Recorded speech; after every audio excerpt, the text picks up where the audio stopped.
함께 읽은 하나님의 말씀을 중심으로 이제 신앙의 위임식이라는 제목을 가지고 함께 말씀을 나눌 텐데요. 자신의 은퇴를 앞두고 은퇴의 마지막 설교의 내용의 일부인데 이러한 내용이 있습니다. 칼럼에도 실려 있어요. 목사님의 글입니다. 나의 지나온 시간을 돌아보면 내가 가장 행복했던 시간은 좋은 목회자 밑에서 신앙생활을 할 때였다. 나는 좋은 목회자가 있는 교회가 좋은 교회라고 생각한다.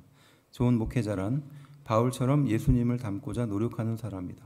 그러나 이것은 말처럼 쉬운 일이 아니다. 사실 목회자는 예수님을 제대로 닮지 못한 자신에 대한 갈등, 성도들에게 예수님을 닮아야 한다고 말할 만큼 살지 못하는 것에 대한 부담감이 있다. 그러므로 목사의 목회는 결코 쉬운 것이 아니며 목회자는 결코 아무나 할 수 있는 것이 아니다.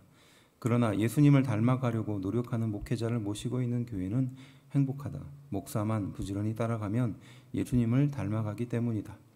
작은 예수가 된 목회자 밑에 작은 예수가 된 성도들이 나온다. 은퇴를 앞두고 있는 목사님의 마지막 설교에 나와 있는 내용입니다. 행복한 목회를 찾아 구하고 또 행복한 목회를 하기를 원하는 많은 사람들 속에서 행복이라는 과연 어디 있을까? 이상적인 목회의 방향과 모델은 어디 있을까? 이렇게 생각합니다. 우리는 소위 말해서 능력 있고 카리스마 있는 그런 목회 시대를 지나서 이제는 인격적인 시대로 바뀌어가고 있습니다. 그래서 아무리 능력이 대단하다 할지라도 인격이 받침이 되지 않으면 우리는 그 사람들을 따르고 존중하지 않는 사회 속에서 살아가고 있어요. 그래서 우리가 너무 잘 알듯이 현재 아무리 유명한 사람이고 아무리 권력을 갖고 있는 사람이라도 20년 전, 심지어는 30년 전에 중학교, 고등학교 때 했던 그 작은 행동 하나가 그 사람을 무너뜨리게 만드는 것을 볼 수 있습니다. 그러한 시대 속에서 과연 행복이란 어디 있을까요? 완벽한 교회는 어디 있을까요? 네, 그것은 어찌 보면 신기로 같은 일입니다. 인간이 완벽하지 않기 때문에 우리가 할 수 있는 유일한 길이라는 것은 그 완벽하신 예수님의 길을 따라가고 쫓아가는 일인 줄로 믿습니다. 교회라는 것도 결국은 완벽한 것이 아니에요. 성도들이 모여있는 이 장소도 겉으로는 완벽해 보이는 공동체처럼 보입니다. 최소한 세상보다는 좀 거룩하고 괜찮아 보이는 공동체처럼 보이나 사실 그 속을 들여다보면 별반 다르지 않습니다. 하지만 결정적인 차이점은 무엇일까요? 네, 세상 사람들과 다른 것이라면 우리는 예수님을 닮아가기 위해서 노력한다는 사실이에요. 믿으십니까? 당장 현실에 부족한 것들과 실망이 가득한다 할지라도 우리 귀한 공동체가 예수님을 닮아가려고 노력할 때 바로 거기에서부터 행복이 시작된다는 것이죠. 행복은 물질적인 풍요라든지 어떤 인정과 공감이라든지 어떤 공동체가 우선이 되어서는 안 된다라는 말입니다. 그래서 이 행복의 공동체의 기준은 그 공동체가 누구를 닮아가려고 하는가라는 데 중요한 목표가 있다는 거예요. 가령 우리가 돈을 잘 벌고 또 젊어 보이고 낭비 없이 인생을 사는 것이 우리의 모델이라면 어떨까요? 그 모델을 따라가기 위해선 우리는 부단히 노력해야 합니다. 그리고 그렇게 따라가지 못하는 자신의 모습을 보고 괴로워하는 거죠. 흡사 세상이 우리에게 요구하고 있는 것과 마찬가지지 않습니까? 돈을 잘 벌어야 한다고 말합니다. 젊고 건강하게 살아야 된다고 세상이 우리에게 요구하고 있죠. 요즘은 한 살이라도 더 젊어 보이는 것이 능력이고 경쟁력이라고 말하고 있습니다. 안타까운 것이에요. 그리고 자신의 인생을 허비 없이 낭비 없이 살기 위해서 자기가 이루고 싶은 소망, 자기가 가고 싶은 그 장소, 여행 장소 혹은 사람들을 만나기 위해서 인생을 가치 없이 사용해야 된다라고 말하고 있습니다. 근데 과연 그것이 정말 행복한 인생으로 우리를 이끌어 갈까요? 수많은 여행을 하고 또 수많은 새로운 장소에 우리가 그곳에 간다 하더라도 그것은 부러움의 대상이지 사실 그것이 우리 인생의 목표는 아니라는 겁니다. 결국 이 닮는다, 행복한 교회가 우리에게 주는 이 주요한 목적은 예수님을 닮아가는 것이 우리의 가장 중요한 목적이 되어야 한다는 것이죠. 그분이 우리의 모델이 되어야 한다는 것이에요. 그것이 우리의 인생의 가장 중요한 목표가 되어야 한다는 것입니다. 믿으십니까? 결국 그것이 우리 인생의 목표가 될 때 우리는 제대로 된 행복의 기준을 가지고 살아가는 것이에요. 그런데 어설프게 세상 사람들이 하는 그것을 따라하려다 보면 이것도 안 되고 저것도 안 되는 상황에 처해지기 쉽다는 겁니다. 우리 인생의 불행함은 결국 어디에서부터 시작되는 겁니까? 이런 잘못된 행복의 가치를 두면서부터 시작되는 거예요. 그것을 향하여 인생을 다 경주하고 달려간다 할지라도 그 행복에 대한 목적 자체가 잘못되어 있다면, 심지어 그것을 이룬다고 해도 그 마음속에 불행이 가득함을 우리는 잘 알 수 있습니다. 모세가 그 제사장 직분을 아론과 그의 아들들에게 넘겨준 때의 일이 함께 읽은 본문의 내용이에요. 모세가 그의 형이었던 아론과 그의 아들들에게 이제 그 제사장의 직분을 넘겨주는 신앙의 위임식이 함께 읽은 말씀의 주요한 내용이었다는 겁니다. 이를 통해서 지금 현재 시대를 살아가는, 특별히 이 연휴 속에서 또 가족들과 친척들을 만나는 우리가 어떠한 마음의 기준을 가지고 살아야 하는지 함께 은혜를 찾아보려고 합니다. 이 신앙의 위임식은 특별히 세 가지가 있는데요. 첫 번째가 무엇이냐? 모든 백성을 모읍니다. 그러니까 특별한 제사장과 그 제사장의 위치를 받는 사람의 위치가 같이 그 공동체에서 모여서 그것으로 끝나는 게 아니라 그것을 함께 보는 모든 백성들을 모이게 하는 겁니다. 그러니까 제사장의 위임식을 제사장끼리 끝내는 것이 아니라 모든 백성이 보는 한가운데서 그것을 진행하도록 했어요. 이게 첫 번째예요. 두 번째 뭐냐? 세 가지의 제사를 통해서 엄숙하게 진행하도록 한 것입니다. 그리고 마지막 세 번째는 일주일이라는 그 과정을 통해서 매일매일 반복을 시켰어요. 아침과 저녁으로 이 세 가지 제사를 드리게 하고, 그 세 가지 제사를 드리는 동안 모든 백성들이 한자리에 모여서 그것을 보고 지켜보게 만들었다는 겁니다. 이게 이 신앙의 위임식의 특징이에요. 왜 그렇게 했을까요? 모든 백성을 모았다는 것은 모든 백성에게 본이 되도록 하기 위해서, 모든 백성의 눈에 직접 목격하게 하기 위해서 이렇게 했다는 겁니다. 그 과정을 직접 눈으로 보게 하기 위한 거예요. 그리고 이 세 가지 제사는요, 속죄제사와 번제제사와 화목제, 이 세 가지거든요. 이 세 가지 제사의 특징이 있습니다. 속죄는 자신의 죄를 속하는 거죠. 번제는 무엇입니까? 전적인 헌신을 나타내는 거예요. 화목제는 뭡니까? 온전한 순종을 나타내는 거거든요. 이 세 가지 제사를 바로 이 신앙의 위임식 장소에 행해졌습니다. 그리고 이 화목제는요, 우리가 함께 읽은 말씀처럼 위임제사라는 것으로 대체될 수 있는 말이에요. 그래서 속죄와 번제와 화목제, 이 세 가지 제사를 엄격하게 지키도록 했고, 이것을 반복하게 했다는 겁니다. 마지막 세 번째는 이게 공적인 업무예요. 또 순종과 엄중함 속에서 이 일주일의 모든 과정을 통해서 전수시켰다는 겁니다.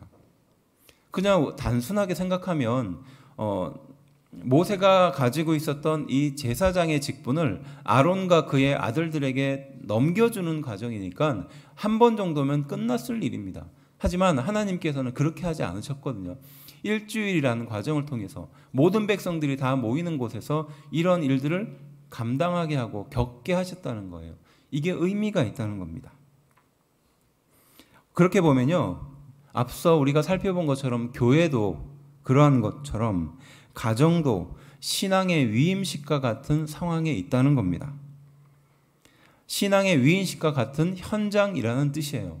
그저 가정은 내가 편안하게 쉬고 내가 그저 가족들과 함께 있는 그곳이 아니라 하나님이 보시기에는 그와 같은 장소다라는 겁니다. 교회가 예수님을 닮아가듯이 가정도 예수님을 닮아가야 하는 신앙의 위임식의 장소라는 뜻이에요. 우리는 연휴를 보내면서 참 많은 일을 겪습니다.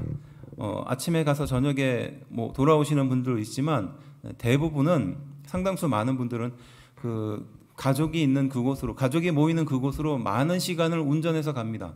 3시간, 5시간, 이번에 보니까 9시간 걸렸다 하더라고요. 이제 오늘 올라들 오실 건데 그만큼 시간이 또 사용되지 않습니까? 피곤하게 운전하고 내려가서 거기에서 가족들과 만나는 것은 그렇게 길지 않아요. 다시 또 피곤하게 운전을 하고 올라오게 되는 것이에요. 이런 일들을 하면서 연휴에 참 많이들 싸웁니다. 다투죠. 그렇죠. 연휴를 갔다 오고 나서 또 많이들 그 후유증이 남습니다. 이 가족들의 상봉에 왜 이런 앙금과 같은 일들이 자꾸 생길까요? 그리고 이 앙금들이 왜 증폭되는 일들이 생길까요? 분명히 가족들은 좋은 거고 또 그 가족들이 모이는 것은 그렇게 나쁜 일이 아닙니다. 그런데 그 가족들이 모이는 장소에서는 왜 그런 불편한 일들이 계속 증폭되고 발생이 될까요? 과거의 상처들이나 해결되지 못하는 문제들이 왜 계속 그 자리에서 불거질까요? 가족에서는 왜 부모와 자녀의 관계가 그렇게 시간이 가면 갈수록 깊어지기보다는 어색해지거나 아니면 최소한 이 정도 선까지만 서로 간섭하겠다 정도의 수준에서 그렇게 만나게 될까요? 다른 말로 표현하면 왜 부모와 자녀는 더욱더 단절되어 갈까요? 또 왜 잔소리나 부담이나 서운함의 앙금을 우리는 왜 가족들의 만남을 통해서 풀지 못할까요? 또 다른 의미로 본다면 왜 가족들의 모임 속에서 남편을, 아내를, 또 자녀를, 사위를, 며느리를 전도하는데 왜 우리는 그러한 어려움 속에 있는가라는 거예요. 아마 가장 전도하기 힘든 대상이 아마 가족이지 않을까요? 그렇지 않습니까? 나와 가장 가까운 그 사람이 나를 가장 많이 알고 있기 때문이기도 하지만 어떻게 보면 가장 잘 알고 있어서 가장 더 쉽게 전도할 것 같은 그 대상이 사실은 가장 전도하기 힘든 대상입니다. 그래서 부모는 자녀에게 이 신앙적인 영향력을 끼치는 게 더 힘들어요. 마찬가지로 다른 가족들과 친척들에게 이러한 신앙의 영향력을 끼치는 것이 더 힘든 겁니다. 예전에 성경 공부를 했었던 분이 고백했던 내용인데요. 자신의 신앙의 그 여정을, 신앙의 고백을 이렇게 좀 써보라는 그런 그 성경 공부 과정이 있습니다. 그래서 신앙 고백, 신앙의 여정을 이렇게 쭉 쓰면서 이제 이분이 은혜를 많이 받았던 것 같아요. 은혜를 많이 받았으니까 이 받은 은혜를 어디 좀 나눠주고 싶은데 가족들에게도 들려주고 싶고 또 친척들에게도 들려주고 싶은 거예요.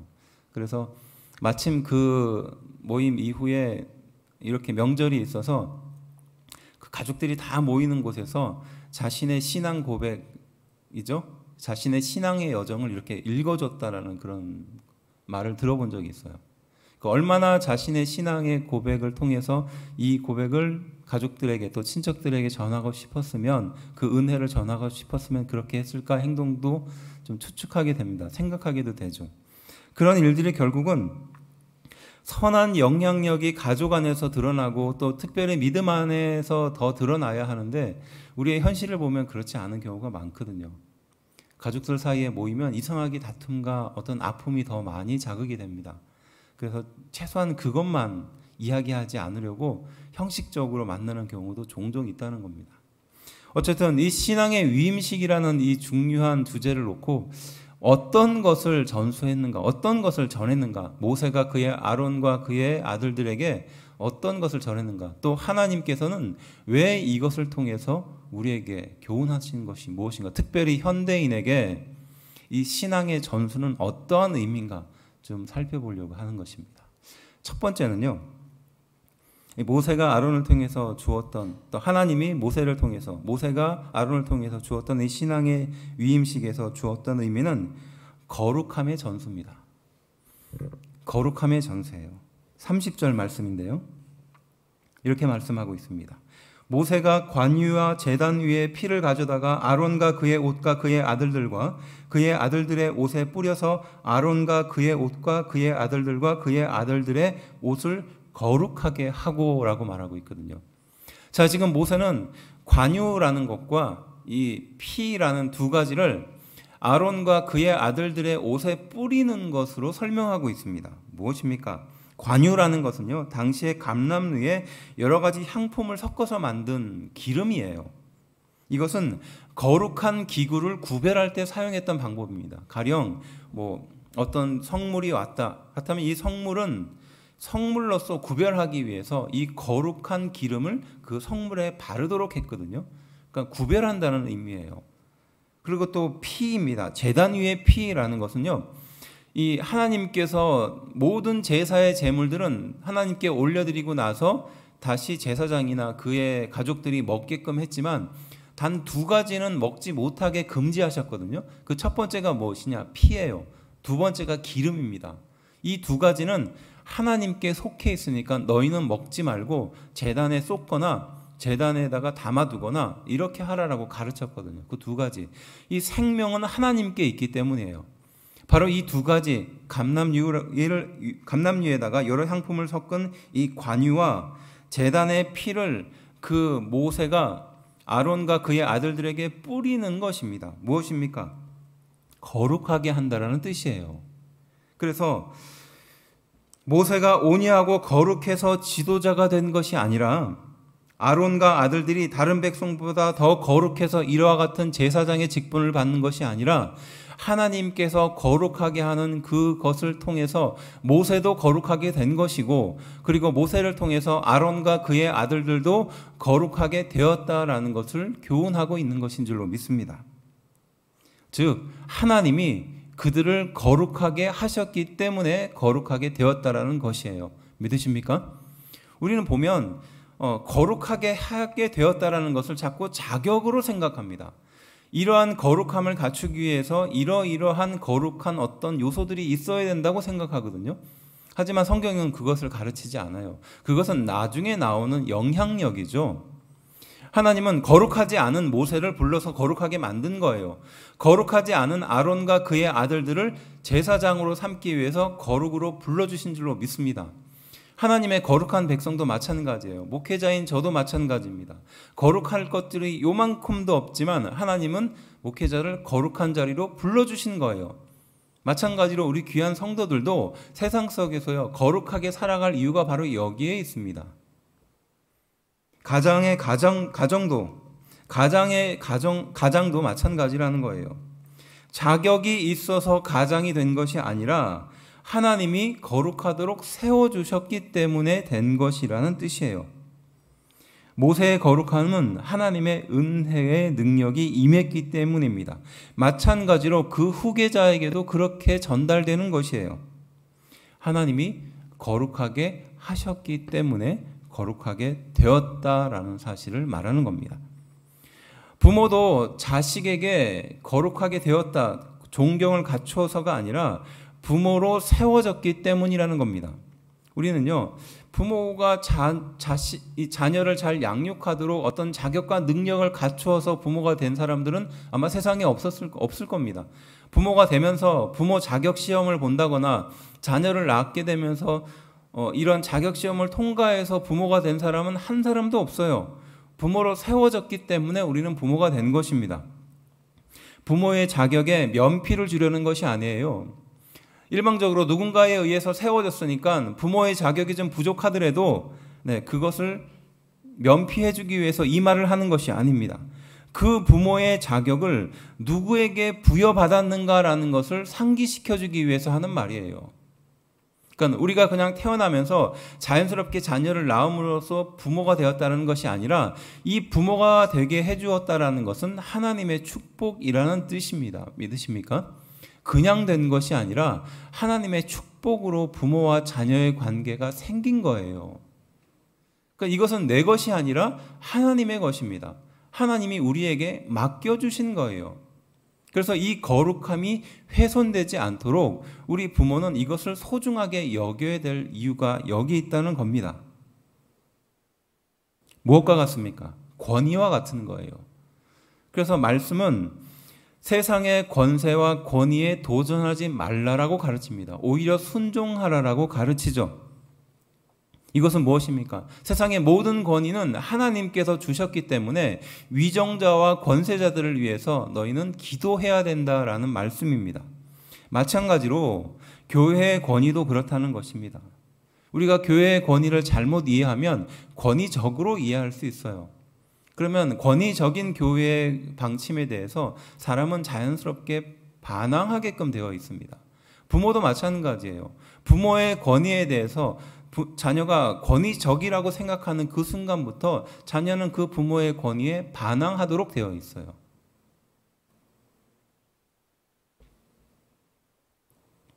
바로 이 모세에게 주었던 하나님의 권위를, 그 제사장의 권위를 지금 아론과 그의 아들들에게 지금 전해주고 있는 겁니다. 그리고 그 권위는 누가 주는 것이다? 바로 하나님이 주시는 것이다. 그것이 바로 거룩의 의미라는 겁니다. 그래서 우리는 이 말씀을 통해서 부모는 사랑의 존재인과 동시에 권위의 존재라는 것을 우리는 깨달아야 되는 줄로 믿어요. 다른 말로 표현하면 부모는 자녀에게 거룩함을 전수해야 될 의무를 갖고 있다는 뜻이에요. 믿으십니까? 자녀가 거룩함이 무엇인지, 권위가 무엇인지, 또 하나님께서 주시는 것이 무엇인지를 부모는 가르칠 수 있어야 한다는 것이에요. 우리가 그래서 주일 헌금을 준비하고 또 귀한 헌금들을 준비할 때 왜 준비합니까? 안 그렇습니까? 이것이 하나님의 것이기 때문에 우리는 자녀에게 이것을 가르치는 거예요. 그래서 자녀가 이 모든 돈을 결국 하나님으로부터 시작되었다라는 것을 가르치기 위해서 우리는 헌금을 드리도록 하는 것이죠. 의식적이든 무의식적이든 부모에게는 그런 의무가 있는 거예요. 그래서 우리의 귀한 자녀가 이 세상의 모든 능력과 모든 권세가 하나님 아래에 있음을 깨닫게 하는 겁니다. 돈이 세상을 움직이는 것이 아니라, 권세가 세상을 움직이는 것이 아니라 하나님이 세상을 움직인다는 사실을 가르쳐 줄 필요가 있는 것이에요. 이것이 거룩함입니다. 그래서 첫 번째, 거룩함을 전수해야 된다는 것은 결국 우리에게 맡겨준 일이라는 것이에요. 하나님께서 모세를 거룩하게, 또 모세가 그의 아론과 그의 아들들에게 거룩함을 전수했던 것과 마찬가지로 우리에게도 이러한 동일한 은혜가 있게 되기를 주의 이름으로 축원합니다. 가정에 거룩함이 전해져야 합니다. 거룩함을 전수하는 가정이 되기를 주의 이름으로 축원합니다. 두 번째는요, 사랑의 전수예요. 사랑의 전수. 34절인데요. 우리 함께 한 목소리로 좀 읽어볼까요? 읽어봅시다. 시작. 오늘 행한 것은 여호와께서 너희를 위하여 속죄하게 하시려고 명령하신 것이니. 아멘. 여기서 너희라고 말하는 대상은 누구입니까? 이스라엘 백성들을 말하는 거예요. 지금 이러한 신앙의 위임식을 너희 앞에서 행하는 이유는 무엇이냐? 너희를 위해서 한다는 거예요. 너희 이스라엘 백성들을 위해서 이 신앙의 위임식을 하고 있는 것이고, 그 신앙의 위임식의 가장 핵심이 무엇이냐? 이스라엘 백성이 하나님께 죄를 사함받도록 하기 위해서 그 길을 준비하고 열어주고 있다는 것이에요. 그냥 하는 것이 아니라, 그들이 이러한 거룩한 행동을 하고 제사를 드리는 것이 아니라 너희 이스라엘 백성들이 거룩하게 되기 위해서 지금 이들이 이 행동을 하고 있다라는 것입니다. 한마디로 표현하면 죄사함을 위해서 이 일을 하고 있는 것이고, 이 죄사함은 바로 성도들, 바로 이스라엘 백성들, 유대인들, 바로 너희를 위해서 하고 있는 것이다 라고 말하는 겁니다. 그렇다면 왜 죄사함을 말씀하고 계실까요? 결국은 하나님과의 관계 회복 때문에 그렇거든요. 하나님과의 관계 회복을 위해서 지금 이 죄사함을 말씀하시는 겁니다. 죄사함은 결국 이스라엘 백성들의 정체성을 유지하기 위해서입니다. 우리가 성도로서 세상에 살아가는 것은 무엇입니까? 구원받은 증표가 있기 때문이에요. 그리고 죄사함의 권세가 우리 안에 있기 때문입니다. 예수 그리스도를 믿는다는 것이 바로 그것이지 않습니까? 십자가의 은혜가 우리 가운데 흐른다는 게 그런 뜻이잖아요. 그런데 만일에 우리가 십자가를 버린다면 그것은 더 이상 하나님의 백성이 아닌 것이 되는 것과 마찬가지로 이스라엘 백성들에게 죄사함은 그러한 의미입니다. 이스라엘 백성이 이스라엘 백성다운, 그리고 하나님의 백성다운 증표가 바로 죄사함이었거든요. 지금 이러한 일들을 너희를 위해서 했다라는 것은, 죄사함을 위해서 했다라는 것은 그런 의미를 담고 있는 거예요. 이스라엘 백성답게 하기 위해서 이 일을 한다는 것입니다. 부모의 희생과 헌신을 돌아보면 자녀는 그 희생과 헌신에 대해서 알고 깨달아지는 때가 있어요. 하지만 그 전까지는 그렇게 잘 깨달아지지 않을 때는 그게 그렇게 마음속에 와닿지 않습니다. 그냥 당연한 것이라고 생각하거든요. 그렇다면 자녀를 위해서 부모가 희생과 헌신을 하는 것은 어떠한 이유 때문입니까? 자녀에게 더 좋은 길을 준비해 주기 위해서입니다. 그렇지 않습니까? 자녀가 조금이라도 좀 편한 환경에서, 조금이라도 좋은 여건에서, 나보다는 조금 더 나은 환경에서 낫기를 원하는 마음 때문에 우리 부모는 자녀를 위해서 희생하고 헌신하잖아요. 비록 자녀가 그것을 몰라준다고 할지라도요. 마찬가지로 하나님께서도 우리에게 동일한 마음을 갖고 있다는 거예요. 속죄라는 것을 통해서 결국 하나님의 거룩한 백성이 되기를 원한다는 것이고, 이를 위해서 하나님은 희생과 헌신의 마음을 갖고 있다는 것입니다. 그 희생과 헌신의 정점에 누가 오셨습니까? 바로 예수님이 오셨다는 거예요. 자신의 사랑하는 그 아들을 희생하고 또 그 귀한 아들이 죄를 위해서 헌신하도록 죽으시도록 하나님은 허용하셨다는 거예요. 그것이 십자가 아닙니까? 결국 이 속죄의 동기는 사랑입니다. 하나님이 인간을 향한 사랑이 이 속죄를 통해서 보여주는 것입니다. 우리는요, 말씀을 들으면서 죄에 대한 지적이나 혹은 죄에 대한 어떤 양심의 가책을 받도록 하는 이 말씀을 들을 때마다 싫어합니다. 당연하죠. 내가 가지고 있는, 내가 당연하게 생각하는 그것이 죄라고 지적받는 것을 좋아할 사람이 어디 있겠어요? 그냥 죄가 아니니까 괜찮다라는 말을 듣고 싶어 하죠. 내 귀에 합당하고 내 귀에 잘 들릴 만한 그 말을 듣고 싶어 하는 것이 사람의 본성이지 않습니까? 그런데 우리는 말씀을 통해서 끊임없이 우리의 죄를 지적받습니다. 내가 죄가 아니라고 생각하는 그것마저도 하나님께서는 죄다라고 지적하시거든요. 그러면 우리는 마음속에 반작용이 생겨요. 반항하는 마음이 생기거든요. 그런데 우리는 그 죄의 지적 속에 하나님의 깊은 사랑을 깨달을 수 있어야 된다는 것이에요. 믿으십니까? 이것이 바로 죄에 대한 이해예요. 양심을 자극하긴 하지만 바로 그 양심의 자극을 통해서 하나님께 나아갈 기회를 얻는 것이에요. 그리고 우리가 하나님께 나아가는 중요한 목적은 무엇입니까? 하나님의 사랑을 회복하기 위한 것입니다.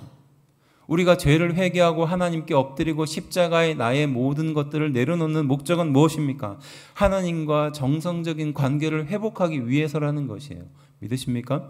결국 나의 이 죄와 본성과 나의 감정적인 흔들림과 저 세상이 원하는 그것대로 쫓아가면요, 남는 것은 아무것도 없어요. 하지만 그 십자가 앞에 나의 이 죄의 본성들과 이 모든 감정들을 내려놓으면 바로 거기에서부터 속죄가 시작되고요.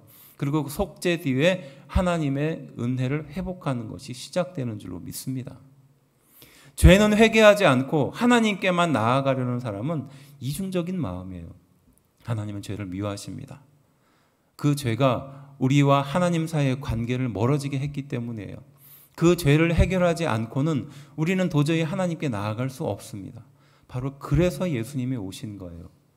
우리가 낱낱이 구할 수 없는 그 마음속에 깊은 죄마저도 바로 그 예수님께서 십자가에 달려서 돌아가셨기 때문에 우리는 그 예수님의 십자가를 붙들기만 하면 하나님께 나아갈 수 있는 은혜를 얻게 되었다는 것이에요. 믿으십니까?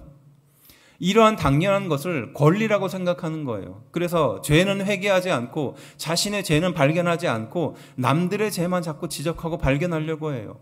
내가 말하는 그 죄에 대해서 생각하지 않고 내 속에 자리 잡고 있는 그 죄는 살펴보지 않고 자꾸 다른 사람의 죄만 지적하려고 하는 겁니다.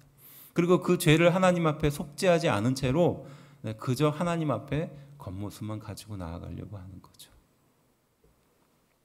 그래서 바로 너희를 위하여 속죄하게 하려고 바로 이것을 하고 있다라는 말씀의 의미가 여기 있다는 겁니다. 그래서 진정한 속죄가 없으면 진정한 사랑도 없다는 뜻이에요. 사랑의 마음을 제대로 알아야 제대로 된 속죄가 일어난다라는 뜻도 됩니다.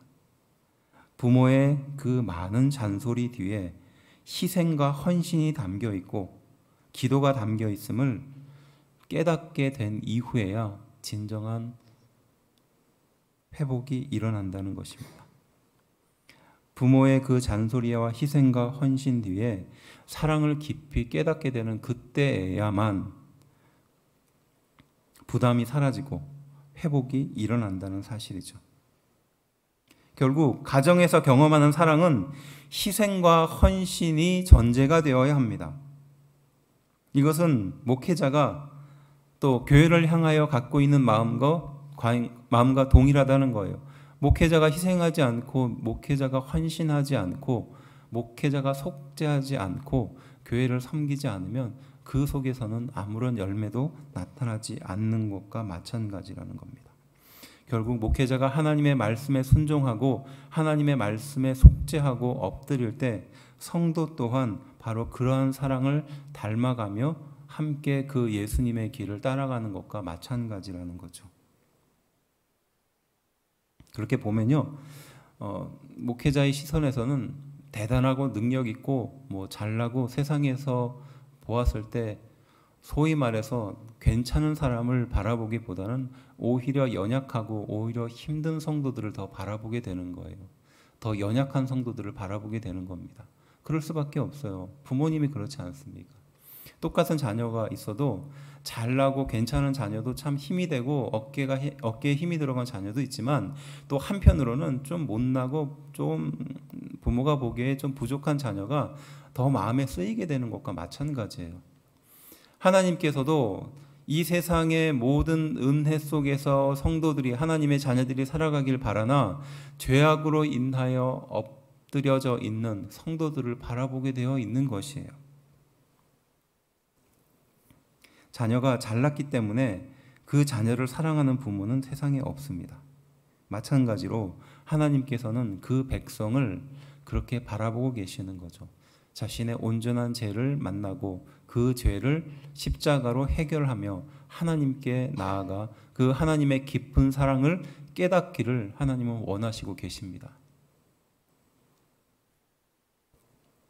그래서 34절에 나와 있던 말씀처럼 너희를 위하여 속죄하게 하시려고 명령하신 것이다 라는 이 말씀의 뒤에 하나님의 깊은 사랑을 깨닫는 우리가 되기를 주의 이름으로 축원합니다. 세 번째는요, 순종의 전수예요. 순종의 전수입니다. 35절 말씀이에요. 너희는 7주야를 회막문에 머물면서 여호와께서 지키라고 하신 것을 지키라. 그리하면 사망을 면하리라. 내가 이같이 명령을 받았느니라. 모세가 받은 그 명령을 지금 똑같이 아론과 그의 아들들에게 행하도록 하는 겁니다. 무엇입니까? 그들이 갖고 있는 그 생각과 그 모든 것들을 내려놓게 하기 위한 것이에요. 한마디로 말하면 순종이죠. 사망에서 벗어날 수 있는 인간이 과연 있을까요? 네, 사망이 가까이 오지 않았다고 생각할 뿐 결국 시간은 우리를 향하여 달려오고 있습니다. 차이가 있을 뿐이지 결국 이 세상의 모든 인간은 사망 앞에 실패하고 좌절할 수밖에 없는 인생이에요. 이로부터 오는 두려움과 걱정, 불안에서 해방될 수 있는 유일한 방법은 한 가지밖에 없어요. 하나님밖에 없죠. 여호와께서 지키라고 한 것을 지키라라는 말씀이 그것입니다. 우리는 우리의 나름의 방법으로 이 인생을 헤쳐나가기 위해서 노력하나 그것은 영원하지 않은 방법이라는 겁니다. 그것을 근본적으로 해결할 수 있는 방법 한 가지가 있는데 그것이 무엇이다? 하나님께서 지키라고 한 그것을 지키도록 하는 것이에요. 하나님이 유일한 방법이라는 것이에요. 믿으십니까? 하나님이 유일한 방법인데 유일한 하나님의 방법이 아닌 다른 것을 찾고 붙들려고 할 때 주시는 말씀입니다. 제가 예전에 만났던 집사님이요, 술을 감별하시는 분이더라고요. 저는 그런 직업이 있는 것도 참 신기했습니다. 그러니까 세상의 모든 술을 다 마셔본다는 거예요. 그래서 그 술이 어떤 맛을 또 어떤 이걸 주는지 이걸 분별하는 사람이래요. 술 감별사입니다. 그분이 하는 말이 그겁니다. 세상의 모든 술을 내가 다 마셔봤지만 최고의 행복은 그 술에 있지 않더라, 이런 얘기를 하시더라고요. 술을 마시면서 우리 잠깐 행복해질 수 있다 생각할 수 있습니다. 하지만 거기에는 행복이 없다는 거예요.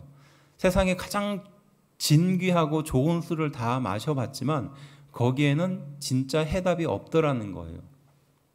그 말이 의미가 있지 않습니까?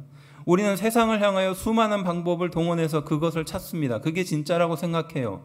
통장의 잔고를 더 늘리기 위해서, 자신의 집의 평수를 더 늘리기 위해서, 또 자신의 가족들이 더 잘 되는 어떤 길을 마련하기 위해서 우리는 그것이 인생의 가치인 것처럼 생각하죠.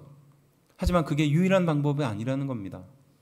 그것이 방법처럼 보이지만 그것이 우리 인생을 진정으로 행복하게 해주는 방법이 아니라는 뜻이에요. 제사장으로서 죄를 사하고 회복하기 위한 유일한 방법은 바로 이 하나님이 가르쳐 주신 그 방법밖에 없다라는 것을 지금 보여주고 있는 겁니다. 제사장이 되어서 누군가의 죄를 사해 준다라는 그 룰을 알려준다면 아마 제사장이 많아지면 자신 나름의 방법대로 그렇게 했을 거예요. 이렇게 하니까 하나님이 더 좋아하더라. 저렇게 하니까 하나님이 더 좋아하더라. 그리고 그 수많은 변칙들이 생겼을 겁니다. 하지만 지금 이 과정을 통해서 철저하게 너희가 가지고 있는 생각과 기준을 내려놓고 하나님께서 유일하게 가르쳐 주신 그 방법대로 해라라는 것을 지금 보여주고 있는 거예요. 한마디로 말하면 순종을 연습하고 있는 겁니다. 아침에 일어나서 그 3가지 제사를 지내고 저녁에 또 한 번 그 제사를 지내는 그것을 일주일 동안 반복하면서 너희 머릿속에 있는 그 습관과 이 모든 것들을 내려놓고 하나님이 유일한 방법이라는 것을 지금 너희에게 순종이라는 것을 통해서 배워가라는 뜻이에요. 믿으십니까?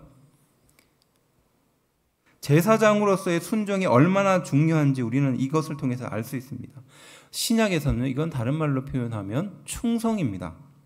그래서 고린도전서 4장 2절에 맡은 자들에게 구할 것은 충성이니라 라는 말씀을 하고 있거든요. 그래서 이 순종과 충성이라는 것은 굉장히 중요한 개념이에요. 이것을 잘 가르쳐야 할 이유도 바로 여기에 있습니다. 이것을 요즘 세상에 비유를 하다 보면 마치 권위에 순종하고 권위에 충성하는 것이 마치 무슨 문제가 있고 어떤 그런 행동처럼 비춰질 수 있어요. 근데 이건 정말로 오해입니다. 우리가 제대로 된 순종을 가르쳐주지 않으면 소위 말해서 반항의 다른 형태로 그것을 보여주려고 하거든요. 교회의 봉사자로서, 교회를 헌신하는 사람으로서, 또 교회를 맡은 자로서 하나님의 뜻에 순종하는 것이 꼭 필요합니다. 그래서 가장 순종을 연습하기 좋은 것은 무엇입니까? 권위자에게 순종하는 거예요. 근데 그게 잘 안 되는 겁니다. 불안하니까요. 걱정되니까요. 혹시 잘못된 권위자에게 내가 순종하지 않는가라는 그런 생각을 하기 때문에 그래요. 이건 오해입니다.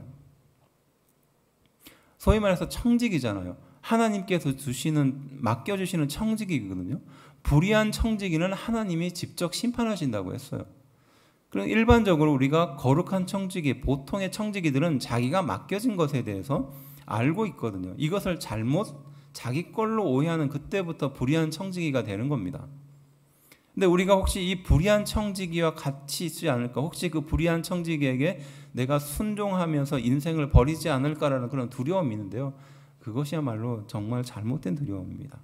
다른 말로 표현하면 순종을 모르기 때문에 그러는 겁니다. 부모가 하나님의 뜻에 순종해야지 자녀도 그 부모의 말에 순종합니다. 순종의 모범을 보았기 때문에 자녀도 그 방법에 순종하는 거예요. 자꾸 여러 가지 선택지가 주어지면요, 자녀들은 헷갈립니다. 이것도 선택할 수 있고 저것도 선택할 수 있다라고 생각하는 그때부터 문제가 생기게끔 되어 있어요. 하나님께서 주시는 것이라고, 하나님께서 보내주신 것이고, 하나님께서 허락해 주신 것이라고 믿고 거기에 순종하는 자세를 보여주는 것이 중요한 것이죠.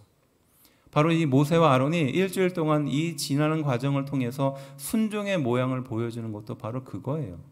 더 좋은 걸 선택할 수 있잖아요. 더 괜찮은 것을 선택할 수 있습니다.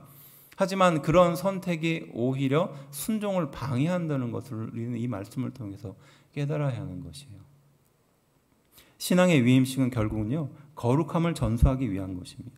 거룩함을 우리가 부여받았으니까 이것을 자녀에게 또 가르쳐줄 필요가 있다는 겁니다. 신앙의 위임식은 사랑을 전수하는 겁니다.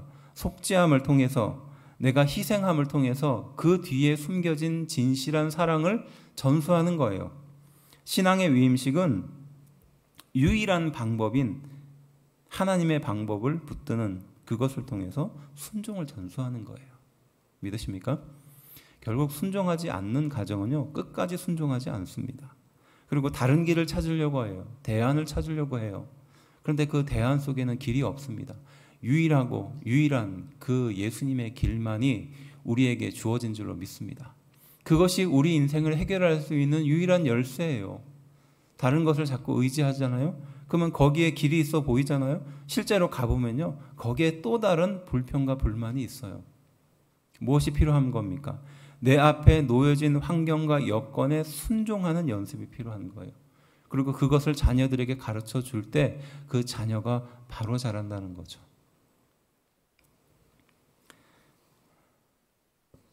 어떤 분이 자신의 신앙을 고백하면서 이렇게 간증문을 남겼어요. 제가 한번 읽어드릴게요. 한번 잘 들어보세요.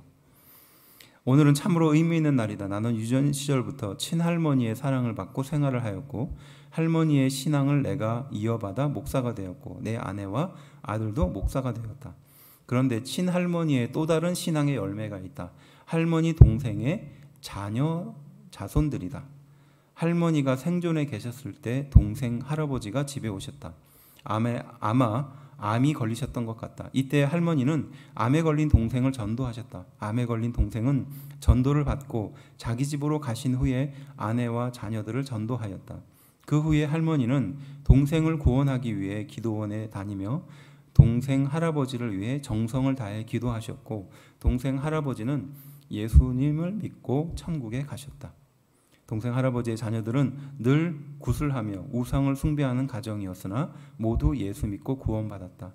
동생 할아버지의 질병을 통해 복음의 축복을 받는 가정이 되었다. 그리고 할아버지의 자녀와 손자들까지 총 48명 모두가 예수를 믿게 되었다.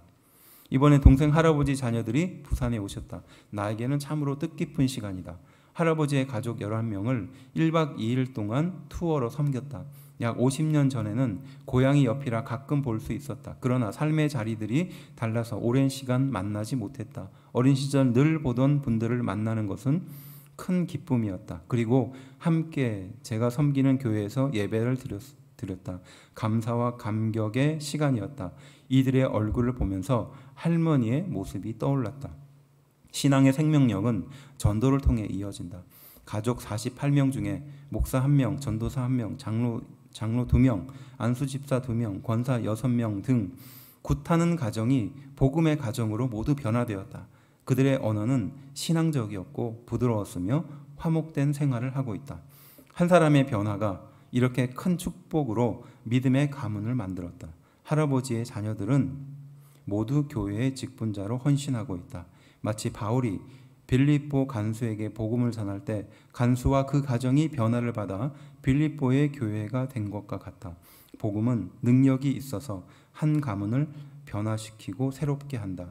이 가정을 바라볼 때 감사한 것밖에 없다. 이것이 먼저 부르심을 받은 자들의 사명이리라.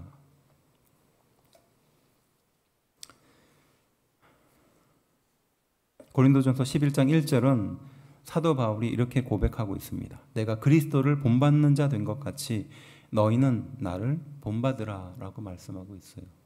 사도 바울의 고백이죠. 신약에 말씀하고 있는 신앙의 위임식과 같은 말입니다. 내가 그리스도를 본받는데 너희는 나를 본받으라 라고 교훈하고 있어요. 은퇴 전에 목사님이 그 권사님들을 모아놓고 이렇게 물어봤다고 해요. 내가 예수님 같은 인격과 자격을 갖추었다고 생각하는 사람 손을 좀 들어보십시오. 그런데 앉아있는 권사님들이 아무도 손을 안 들더래요. 마음 한편으로는 조금 서운함이 있었죠. 근데 그 목사님이 다시 그 권사님들에게 물었다. 그렇다면 내가 예수님을 닮기 위해서 평생을 노력해온 사람이라고 생각하는 사람 손을 들어주세요. 하니까 그 권사님들이 다 손을 들더래요. 예수님을 닮으려는 성도, 또 예수님을 닮으려는 가장, 예수님을 닮으려는 부모, 바로 그 사람이 이 세상을 변화시키는 줄로 믿습니다. 또 그 사람이 이러한 행복한 가정을 만들게 되는 줄로 믿습니다. 유일하신 하나님의 은혜를 붙드는 행복한 가정으로 세워지는 우리가 되기를 주의 이름으로 축원합니다. 기도합시다.